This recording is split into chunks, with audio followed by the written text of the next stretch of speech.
Hello students, हम पढ़ रहे थे आचार्य ईश्वर कृष्ण द्वारा रचित सांख्य कारिका।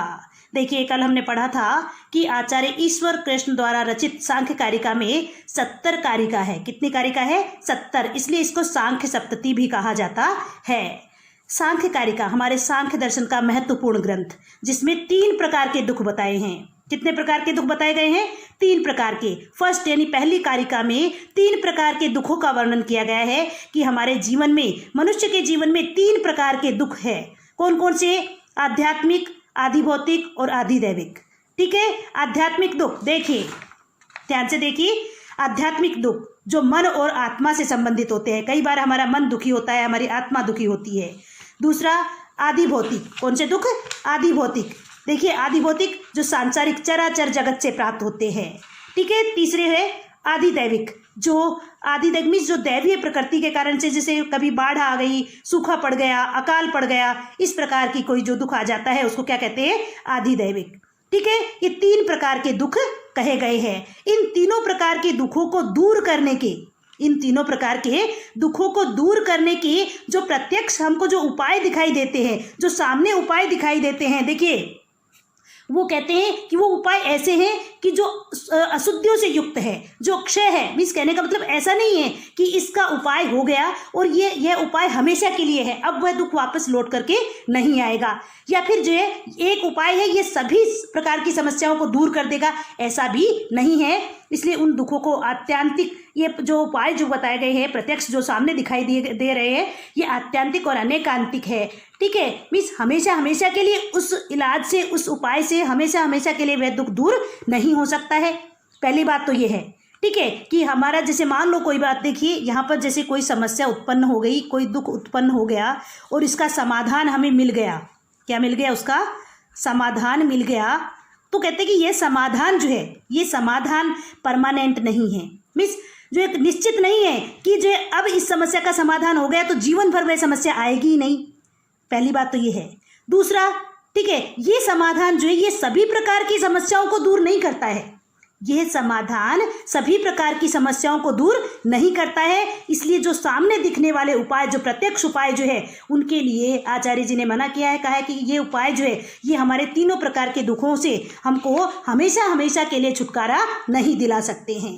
ठीक है।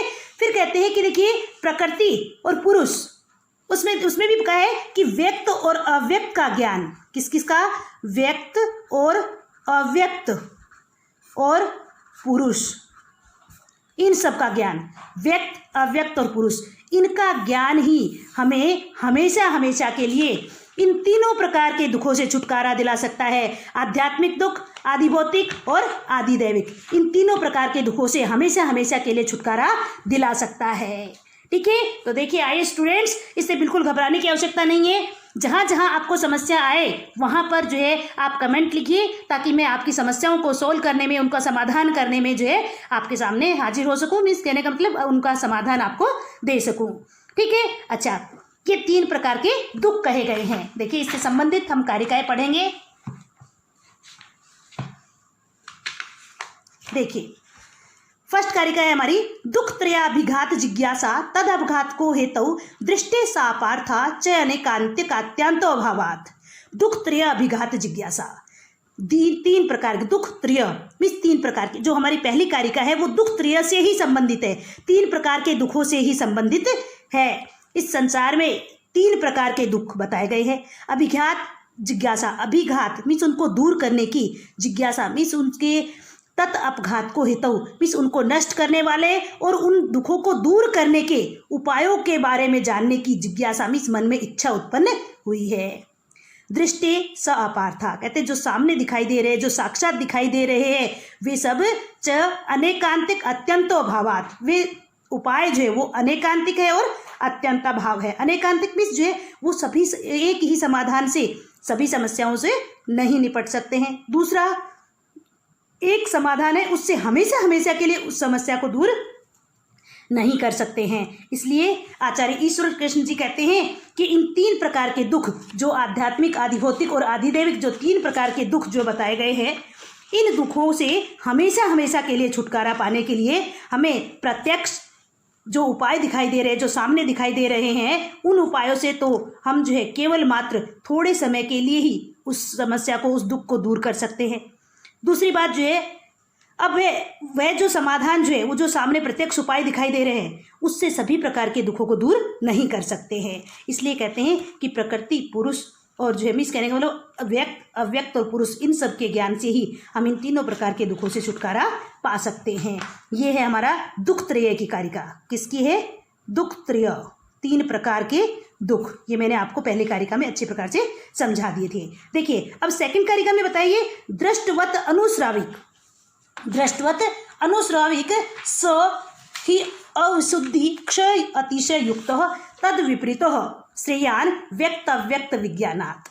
क्या कहते हैं? देखिए, दृष्टवत मीन्स जो सामने दिखाई दे रहे हैं, जो प्रत्यक्ष उपाय जो हमको सामने दिखाई दे रहे हैं, अनुश्राविक या फिर जो श्रोता या वैदिक श्रुति आदि में, वेदों और पुराणों में कहे गए जो उपाय है, जो हमें सामने दिखाई देते हैं। कौन से? जो सामने कौन से दिखाई देते हैं? जो प्रत्यक्ष उपाय, वे प्रत्यक्ष उपाय जो हमारे वेदों व पुराणों में या श्रुतियों में, जिनमें इनका प्रतिपादन किया है, जिन समाधानों को कहा गया है कि ये इन समाधानों को करने से इन समस्याओं से हम निजात पा सकते हैं।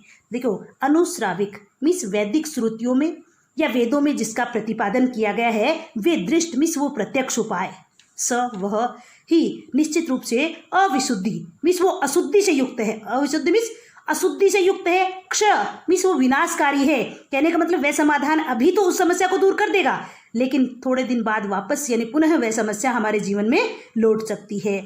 और अतिशय युक्त और अत्यधिकता से भी युक्त होती है। ठीक है। अब कहते हैं तत् विपरीत मीन्स उसके विपरीत, उससे विपरीत। अब देखिए, प्रत्यक्ष जो सामने उपाय दिखाई दे रही है वो तो ठीक है, प्रत्यक्ष जो उपाय है वो तो किस किस से युक्त है? विशुद्धि से, क्षय से और अतिशय से युक्त है। ठीक है। इसके विपरीत श्रेयान मीन्स कल्याणकारी है। कहते हैं कि इससे विपरीत कल्याणकारी है। कौन से कल्याणकारी है? व्यक्त अव्यक्त विज्ञानात्। कहते हैं व्यक्त और अव्यक्त का ज्ञान जो है, व्यक्त और अव्यक्त का ज्ञान, उससे विपरीत कौन से? प्रत्यक्ष के विपरीत अप्रत्यक्ष, जो हमारे व्यक्त और अव्यक्त का ज्ञान जो है वो हमारे लिए कल्याणकारी है। कहने का मतलब, हे मनुष्यों, इस संसार के तीनों प्रकार के दुखों से छुटकारा पाने के लिए सबसे फिक्स यानी सबसे उचित और सही उपाय क्या है? व्यक्त और अव्यक्त का ज्ञान। व्यक्त और अव्यक्त का ज्ञान, जरा ध्यान से सुनिए। व्यक्त और अव्यक्त का ज्ञान। व्यक्त में देखिए क्या क्या आ जाते हैं? महत और उससे विकार मीन्स महत और उससे उत्पन्न होने वाली चीजें। ठीक है। अव्यक्त में हमारी प्रकृति आ जाती है। अव्यक्त में कौन आती है? हमारी प्रकृति आ जाती है। ठीक है। क्योंकि प्रकृति क्या है? अव्यक्त है, जो हमको सामने दिखाई नहीं देती है। विज्ञानात् मीन्स उनके ज्ञान से। ठीक है। देखिए अब क्या कहते हैं, ये व्यक्त और अव्यक्त का ज्ञान जो है किस प्रकार से होता है, देखिए मैं बताती हूँ आपको। देखिए, ये हमारी प्रकृति है। कौन है? ये प्रकृति। ठीक है। प्रकृति को क्या बताया गया है? अव्यक्त कहा गया है। प्रकृति को क्या कहा गया है? अव्यक्त। ध्यान से देखिए, प्रकृति को क्या कहा गया है? अव्यक्त कहा गया है। ये क्योंकि अव्यक्त जो व्यक्त नहीं होती है, व्यक्त नहीं होती है, जो हमको हमारे सामने दिखाई नहीं देती है, इसलिए प्रकृति को क्या कहा गया है? अव्यक्त कहा गया है। ठीक है। और देखिए उसके बाद जो है ये व्यक्त है, ये तो हो गए अव्यक्त। और व्यक्त में क्या आ गए? प्रकृति से क्या उत्पन्न होता है? महत। महत दिखाई देती है। ठीक है, दिखाई देती है। बुद्धि, महत मीन्स क्या होता है? बुद्धि। अहंकार, महत से क्या उत्पन्न होता है? अहंकार। अहंकार से पंच ज्ञानेंद्रिया, 5 हमारी ज्ञानेंद्रिया उत्पन्न होती है अहंकार से। 5 कर्मेंद्रिया उत्पन्न होती है और 5 तन्मात्राएं और 16 मन। और 5 तन्मात्राओं से 5 महाभूत उत्पन्न होते हैं। 5 तन्मात्राओं से क्या उत्पन्न होते हैं? 5 महाभूत। देखिए इन सब की उत्पत्ति कैसे होती है ये भी मैं आगे आपको बताऊंगी कि 5 तन्मात्राओं से किस प्रकार से 5 महाभूत की उत्पत्ति होती है। ठीक है। अब देखिए, प्रकृति अव्यक्त हो गई। ये सारे पदार्थ जो दिखाई देते हैं ये सारे क्या हो गई? ये अव्यक्त होगी, ये व्यक्त। और उसके बाद जो है ये पुरुष। इन सब के ज्ञान से अव्यक्त, व्यक्त और पुरुष, इन सब के ज्ञान से, इन सब के ज्ञान से हम अच्छी प्रकार से इन तीनों प्रकार के दुखों से छुटकारा पा सकते हैं। ठीक है। अब देखिए इनका ज्ञान कैसे प्राप्त करेंगे, इसको जानने के लिए देखिए यहाँ कहा गया है मूल प्रकृति अविकृति।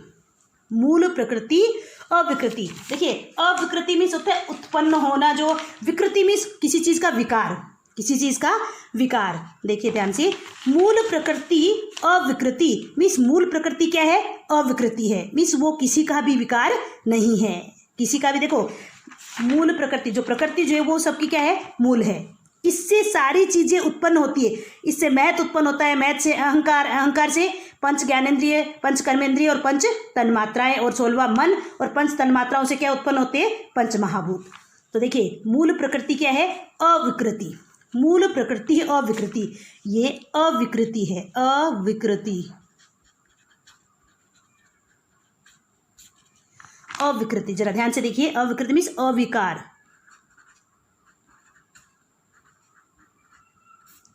अविकार मीन्स ये किसी से भी उत्पन्न नहीं होती है। अविकार का मतलब समझते हो, ये मीन्स जो किसी से भी उत्पन्न नहीं होती है। प्रकृति क्या है, मूल है, मूल प्रकृति है। प्रकृति क्या है, सबकी जड़ है, क्योंकि प्रकृति से ही सारी चीजें उत्पन्न होती है। सारी चीजें किससे उत्पन्न होती है, प्रकृति से। इसलिए प्रकृति को क्या कहा गया है, अविकार कहा गया है, मीन्स अविकृति है। ठीक है, देखिए मूल प्रकृति अविकृति, मूल प्रकृति क्या है, अविकार है, वो किसी से भी उत्पन्न नहीं होती है। और महत आद्य मीन्स महत आदि, महत आदि, महत आदि मीन्स महत आदि प्रकृति विकृतय मीन्स वो प्रकृति भी है। देखिए ध्यान से देखिए, महत आद्य मीन्स महत आदि प्रकृति विकृतय सप्त, महत आदि सप्त मीन्स 7 चीजें जो है, महत आदि 7 पदार्थ जो वो क्या है, प्रकृति भी है और विकृति भी है। अब देखिए कौन कौन से, देखिए प्रकृति क्या है, अविकृति,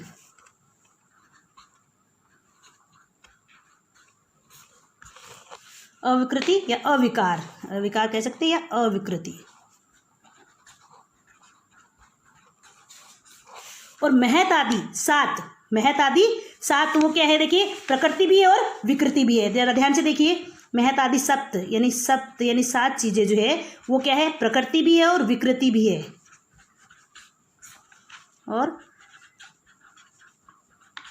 देखिए प्रकृति क्या होती है, जो पैदा करने वाली होती है, प्रकृति जो पैदा करने वाली, और विकृति जो उससे उत्पन्न हुई है। तो देखिए यहाँ प्रकृति है, प्रकृति से क्या उत्पन्न होता है, महत, क्या है, महत, महत से अहंकार,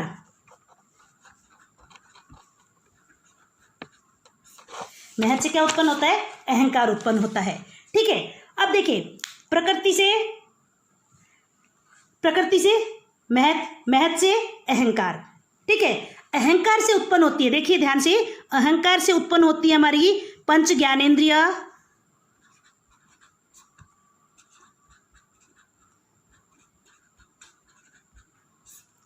पंच कर्मेंद्रिय,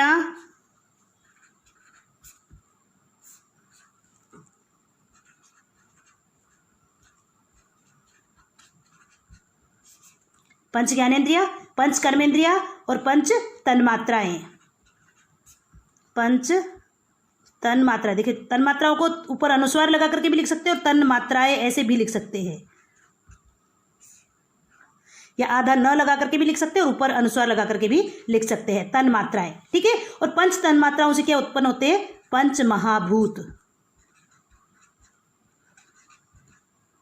पंच महाभूत। देखिए स्टूडेंट्स कि यहाँ पर देखिए प्रकृति से उत्पन्न क्या हुई, महत नंबर 1, क्योंकि महत प्रकृति से तो उत्पन्न होता है और अहंकार को उत्पन्न करता है। महत किससे उत्पन्न होता है, प्रकृति से, प्रकृति से पैदा होता है, मीन्स ये स्वयं जो किसी से पैदा भी होता है और स्वयं दूसरे को पैदा भी करता है। इसलिए महत जो है वो क्या है, प्रकृति भी है और विकृति भी है। प्रकृति मीन्स पैदा करने वाला भी है और विकृति मीन्स किसी से पैदा भी हुआ है। यानी महत जो है वो स्वयं, प्रकृति किसकी है, अहंकार का प्रकृति है, मीन्स अहंकार की प्रकृति है, मीन्स अहंकार को तो पैदा किया है महत ने, और उत्पन्न किससे हुआ है, प्रकृति से। तो प्रकृति का क्या है कि विकृति है, प्रकृति का विकार है, प्रकृति से उत्पन्न। कहने का मतलब कुल मिलाकर के प्रकृति सबकी माँ है, प्रकृति क्या है, सबकी माँ है। और महत जो है वो प्रकृति का तो बेटा है, लेकिन महत जो है वो अहंकार की क्या है, माँ हो गई। ठीक है, क्योंकि ये पैदा करने वाली होगी। अब जो है अहंकार, अहंकार जो उत्पन्न किससे हुआ है, महत से। तो देखो महत का तो क्या हो गया, विकार हो गया, विकृति हो गई, मीन्स अहंकार का तो की तो संतान हो गई। और महत जो है वो महत की तो क्या होगी, संतान हो गई। और स्वयं उत्पन्न करने वाला अहंकार किस किस को उत्पन्न करता है, देखिए अहंकार पंच ज्ञानेंद्रियों को उत्पन्न करता है, पंच कर्मेंद्रियों को और पंच तन्मात्राओं को। तो देखिए पहला तो महत हो गया जो प्रकृति भी है और विकृति भी है। प्रकृति और विकृति इन दोनों शब्दों को जरा ध्यान से समझना। प्रकृति मीन्स उत्पन्न करने वाला और विकृति मीन्स उत्पन्न होने वाला।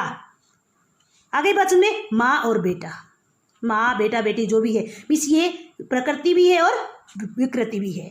कौन कौन सा, पहला महत हो गया जो उत्पन्न भी हुआ है और उत्पन्न कर भी रहा है। दूसरा अहंकार हो गया जो उत्पन्न हुआ भी है, किससे उत्पन्न हुआ है, महत से, और उत्पन्न कर भी रहा है। ठीक है, दो हो गए। उसके बाद ये पंच तन्मात्राएं, पंच तन्मात्राएं, पंच तन्मात्राएं जो उत्पन्न किससे हुई है, स्वयं अहंकार से उत्पन्न हुई है। कहाँ से उत्पन्न हुई है, अहंकार से। और स्वयं उत्पन्न किसको कर रही है, पंच महाभूतों को उत्पन्न कर रही है। इसलिए देखो पंच तन्मात्राएं, अहंकार और महत, ये सात जो है, 1 यानी 1 2 और 5 ये 7 हो गए। तो ये सब यानी 7 पदार्थ जो है ये क्या है, प्रकृति भी है और विकृति भी है। समझ में आया स्टूडेंट्स? देखिए जहाँ पर जो भी बात समझ में नहीं आए उसके लिए आप बेझिझक होकर के कमेंट में लिख दीजिए, ताकि मैं उसको दोबारा आपके लिए एक्सप्लेन कर दूँ और अच्छे तरीके से मैं आपके लिए एक्सप्लेन कर सकूँ। ठीक है, बिल्कुल भी संकोच करने की आवश्यकता नहीं है।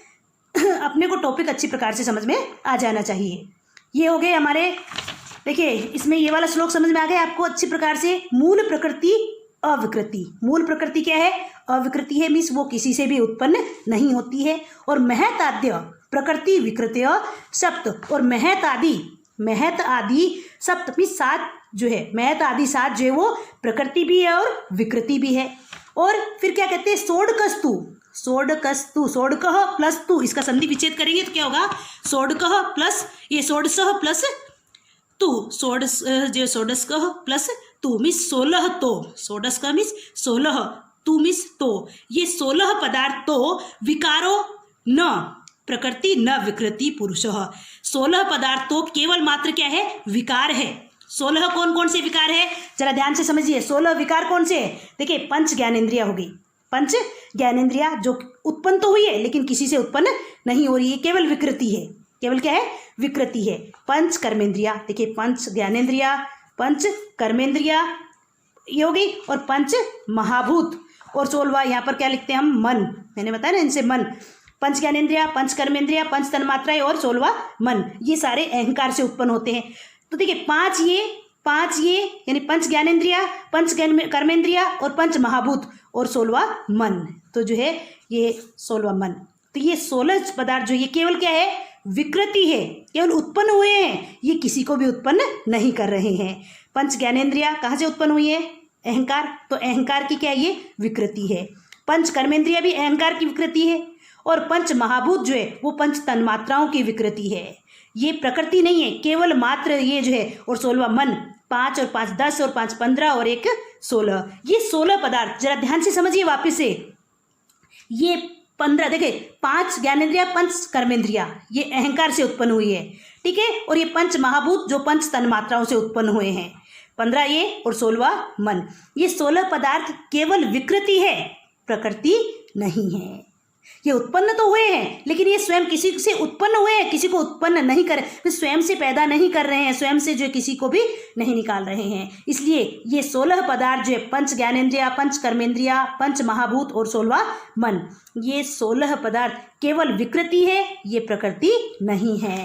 और उसके बाद अंत में क्या कहते हैं, प्रकृति न विकृति पुरुषः, और पुरुषः मीन्स पुरुष जो है वो नहीं तो प्रकृति है और न ही विकृति है।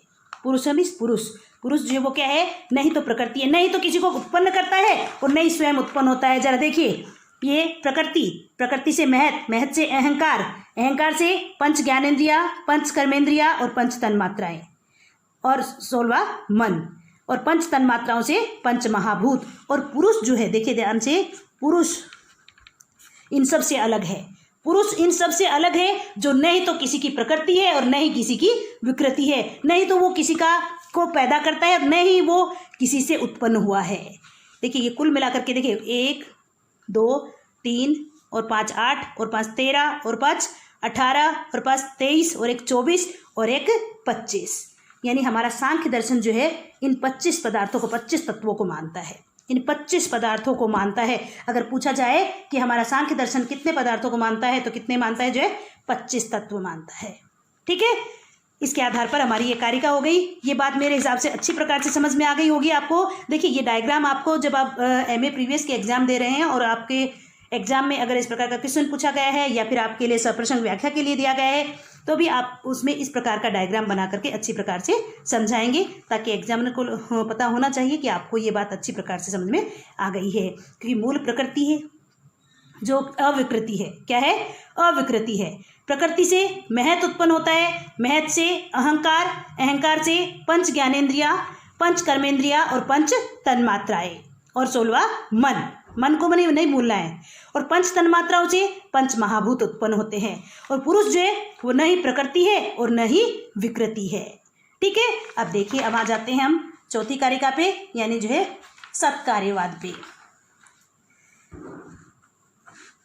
मूल प्रकृति अविकृति। मूल प्रकृति क्या है? अविकृति है, अविकार है। वो प्रकृति है, वो उत्पन्न करती है, लेकिन स्वयं किसी से उत्पन्न नहीं होती है। महत आद्य प्रकृति विकृतय सप्त। और महत आदि 7 पदार्थ मैंने आपको अच्छी प्रकार से समझा दिए हैं कि महत आदि 7 पदार्थ किस प्रकार से प्रकृति भी है और विकृति भी है। ठीक है, ये ध्यान से देखिए। प्रकृति, प्रकृति क्या है? अविकृति है, अविकृति। ठीक है, और महत आदि 7 पदार्थ जो है, महत आदि 7 पदार्थ जो है वो क्या है? प्रकृति भी है और विकृति भी है। प्रकृति भी है और विकृति भी है। ठीक है, और 16 पदार्थ जो 16 पदार्थ जो है वो केवल विकार है, केवल विकृति है। ठीक है, और पुरुष जो है, देखिए, पुरुष प्रकृति अविकृति है, वो उत्पन्न तो करती है लेकिन किसी से उत्पन्न नहीं होती है। महत आदि 7 पदार्थ प्रकृति भी है और विकृति भी है। नेक्स्ट आता है 16, यानी जो हमारे 16 पदार्थ जो है वो केवल विकार है, और इन सब से अलग, इन सब से हट करके पुरुष जो है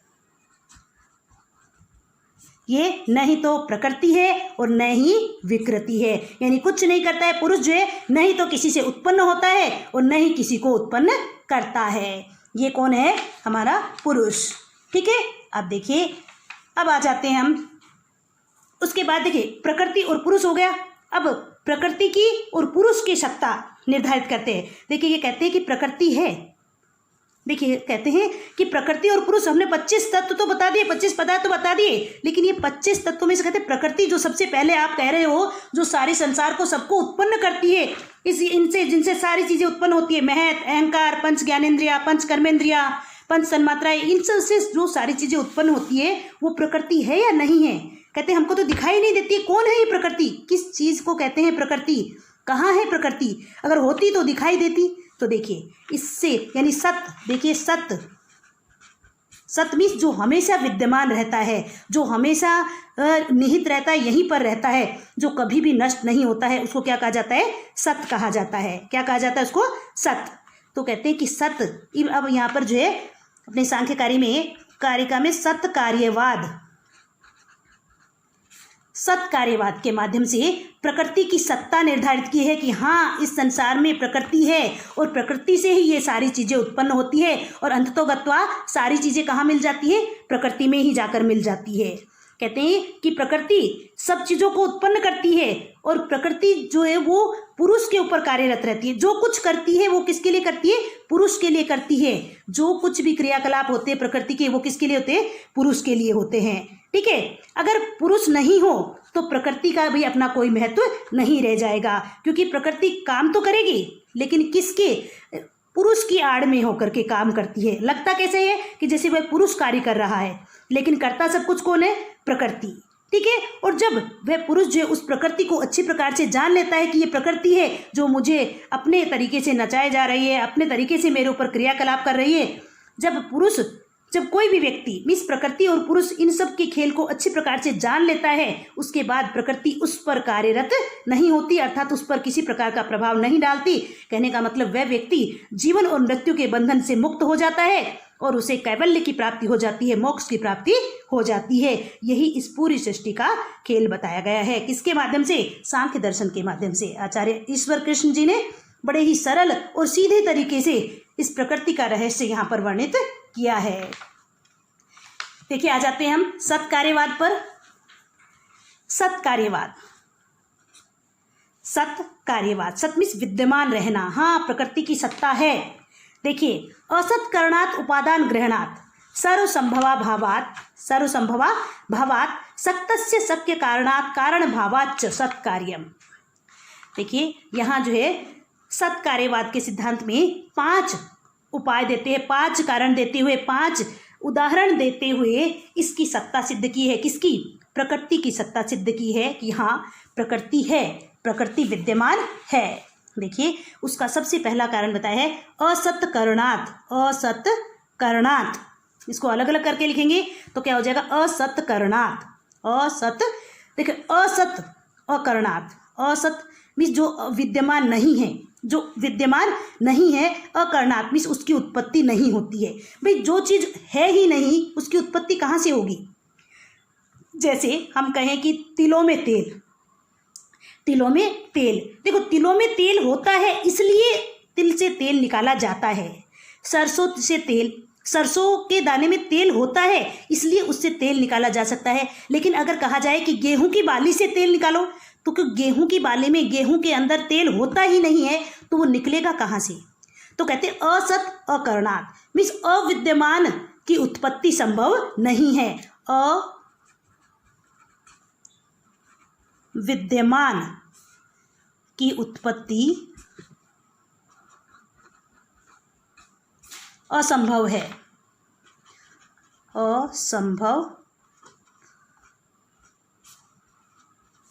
असंभव है। अविद्यमान की उत्पत्ति असंभव है।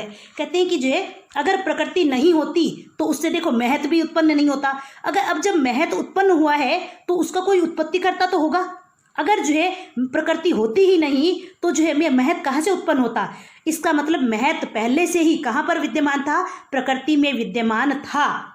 महत कहाँ था? पहले से ही प्रकृति में मिला हुआ था, बाद में प्रकृति से महत उत्पन्न हुआ है। अगर महत नहीं होता, अगर पहले से महत नहीं होता तो उसकी उत्पत्ति संभव नहीं होती। ठीक है। और उसी प्रकार से अहंकार, अहंकार कहाँ से उत्पन्न होता है? महत से उत्पन्न होता है। और अगर जो है महत पहले नहीं होता तो अहंकार भी उत्पन्न नहीं होता। इसलिए प्रकृति की सत्ता है। अगर जो है प्रकृति नहीं होती तो ये सारा क्रियाकलाप जो खेल दिखाई दे रहा है वह भी नहीं होता। देखिए, इस रीजन के माध्यम, इस कारण के माध्यम से असत अकरणात् मीन्स जो इसमें कहा गया है कि असत करणात् कथम अपि कार्य से उत्पत्ति न भवति मीन्स अविद्यमान कार्य की उत्पत्ति किसी प्रकार से भी संभव नहीं है। देखिए, प्रकृति को कारण बताया है। प्रकृति को क्या बताया गया है? कारण। पूरी सृष्टि का कारण, इन सब चीजों की उत्पत्ति का कारण किसको बताया? प्रकृति को बताया गया है। कहते प्रकृति से ही इन सब चीजों की उत्पत्ति होती है। ये बात मैंने आपको पहले ही समझा दी। देखिए, यहाँ प्रकृति से उत्पन्न हुआ है। क्या उत्पन्न हुआ है? महत। महत से अहंकार। अगर प्रकृति नहीं होती तो महत भी नहीं होता, महत नहीं होता तो अहंकार भी नहीं होता, अहंकार नहीं होता तो पंच ज्ञानेन्द्रिया, पंच कर्मेंद्रिया और पंच तन्मात्राएं भी नहीं होती और न ही मन होता। और पंच तन्मात्राएं नहीं होती तो पंच महाभूत नहीं होता और ये सारी सृष्टि भी नहीं होती। इसलिए असत करणात् के माध्यम से कहते हैं अविद्यमान की उत्पत्ति संभव नहीं है, इसलिए प्रकृति है, इसीलिए उससे महत आदि पदार्थों की उत्पत्ति हुई है। इस कारण से इस उदाहरण के माध्यम से प्रकृति की सत्ता सिद्ध होती है। आचार्य ईश्वर कृष्ण जी सत्कार्यवाद का प्रकृति की सत्ता सिद्ध करते हुए दूसरा उदाहरण देते हैं। कहते उपादान ग्रहणात्। क्या कहते हैं? उपादान ग्रहणात्। देखिए, कहते हैं कि जो है कि जिस चीज की उत्पत्ति करनी है हमको, हमें जो चीज बनानी है उससे संबंधित उपादान को ग्रहण करना पड़ता है। ठीक है। कहते हैं कि जैसे घट है, जैसे कहने का मतलब जैसे वो उत्पन्न हुआ, प्रकृति से महत उत्पन्न हुआ, तो महत की उत्पत्ति के लिए हमें प्रकृति की आवश्यकता है। ठीक है। उपादान ग्रहण मीन्स प्रकृति यानी महत से संबंधित, देखिए महत की उत्पत्ति करनी है तो किसकी आवश्यकता होगी? प्रकृति की। अहंकार की आवश्यकता है तो किसकी उत्पत्ति करनी, किसकी की आवश्यकता होगी? महत की। तो अहंकार को उत्पन्न करने के लिए उसका उपादान, अहंकार को उपादान क्या है? महत। महत का उपादान क्या है? प्रकृति। ठीक है, अगर प्रकृति नहीं होती तो महत कहाँ से उत्पन्न होता? अगर अहंकार उत्पन्न करना है तो महत की आवश्यकता होगी, अगर महत नहीं होगा तो अहंकार कहाँ से उत्पन्न होगा?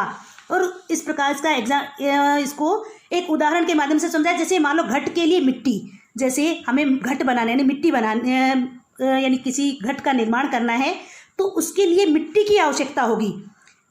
अगर हमें घट बनाना है तो उसके लिए किसकी आवश्यकता होगी? मिट्टी की आवश्यकता होगी। हम मिट्टी लेंगे तभी वह घट बन सकता है। तो घट की उत्पत्ति के लिए उसका रीजन, उसका कारण, उसका उपादान, घट का उपादान क्या है? मिट्टी। क्या है? मिट्टी। ठीक है, एक तंतु, तंतु से क्या बनता है? क्या बनता है? पट। पट, पट के निर्माण, पट मीन्स क्या होता है? वस्त्र। वस्त्र के निर्माण के लिए किसकी आवश्यकता होगी? तंतु की। घट के निर्माण के लिए किसकी आवश्यकता होगी? मिट्टी की। जब मिट्टी नहीं होगी तो घट की उत्पत्ति कहाँ से होगी? जब तंतु नहीं होगा तो पट का निर्माण कैसे होगा? तो कहते हैं अगर हमें पट का निर्माण करना, एक वस्त्र बनाना है तो तंतु, धागे, रेसे लेने ही पड़ेंगे। धागे से ही वस्त्र का निर्माण संभव है। और यदि हमें घट बनाना है, घड़ा बनाना है तो उसके लिए मिट्टी की आवश्यकता होगी। बिना मिट्टी के घड़े का निर्माण संभव नहीं है। इसलिए कहते हैं कि उपादान ग्रहणात मीन्स घट के लिए मिट्टी की आवश्यकता होती है।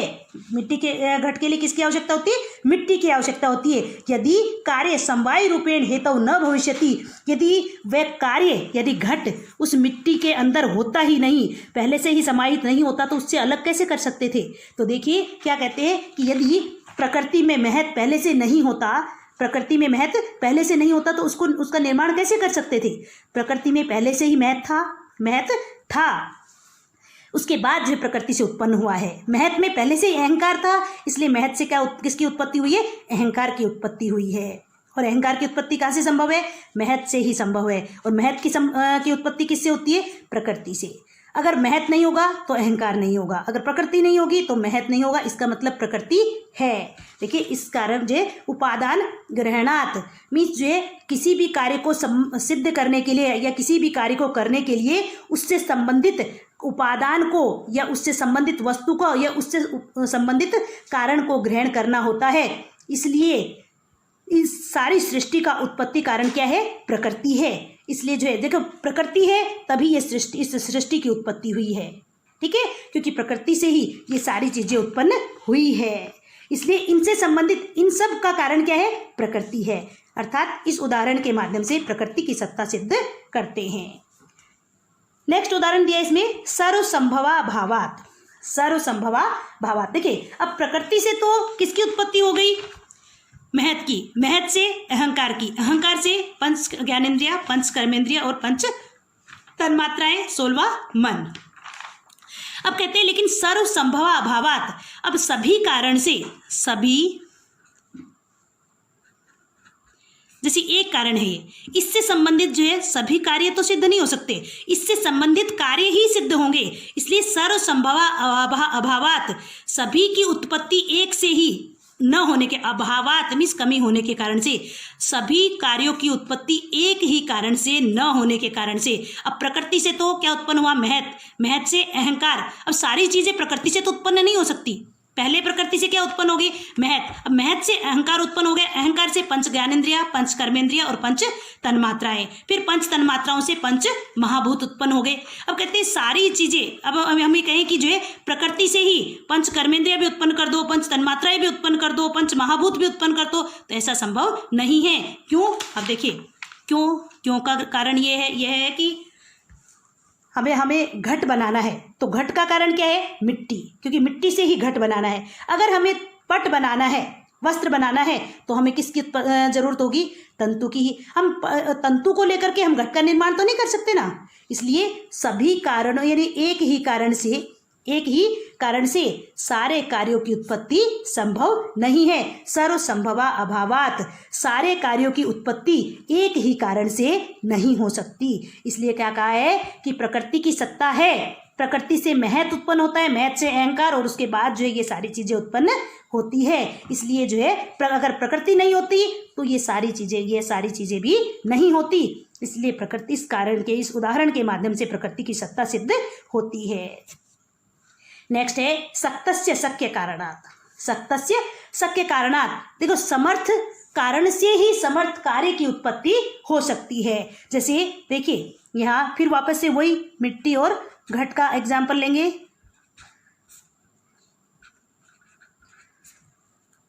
अब मिट्टी में घट बनाने की सामर्थ्य है, मिट्टी में घड़े बनाने की सामर्थ्य है, इसलिए मिट्टी को ही लेते हैं, हम तंतु को नहीं लेते हैं, तंतु को हम नहीं लेते। अगर हमें घड़े का निर्माण करना है, घड़ा बनाना है, तो हम मिट्टी को ही लेंगे, तंतु को नहीं लेंगे। सक्तस्य शक्य कारणात्, ठीक है, समर्थ कारण से ही कार्य की उत्पत्ति होती है। समर्थ मीन्स योग्य कारण से ही कार्य की उत्पत्ति होती है। यानी हमारी प्रकृति जो है वो समर्थ कारण है, उससे इन सब चीज़ों की उत्पत्ति हुई है, इसलिए प्रकृति की सत्ता सिद्ध होती है। अगर हमें घट बनाना है तो मिट्टी की ही आवश्यकता होगी, क्योंकि मिट्टी में घट बनाने का सामर्थ्य है। और अगर हमें पट बनाना है, क्या बनाना है, पट बनाना है, तो हमें तंतु की आवश्यकता होगी, हमें तंतु ही लेना पड़ेगा। क्यों? क्योंकि तंतु में पट बनाने का सामर्थ्य है। तंतु से ही, उन रेशों से ही हम वस्त्र की उत्पत्ति कर सकते हैं, वस्त्र का निर्माण कर सकते हैं। क्यों? क्योंकि यहाँ पर मिट्टी घट का समर्थ कारण है और तंतु पट का समर्थ कारण है। इसलिए कहते सक्तस्य शक्य कारणात्, मीन्स समर्थ कारण से ही समर्थ जो है कार्य की उत्पत्ति संभव है। और फिर जो है पांचवा उदाहरण जो देते हैं, कारण भावाच्च कार्यम।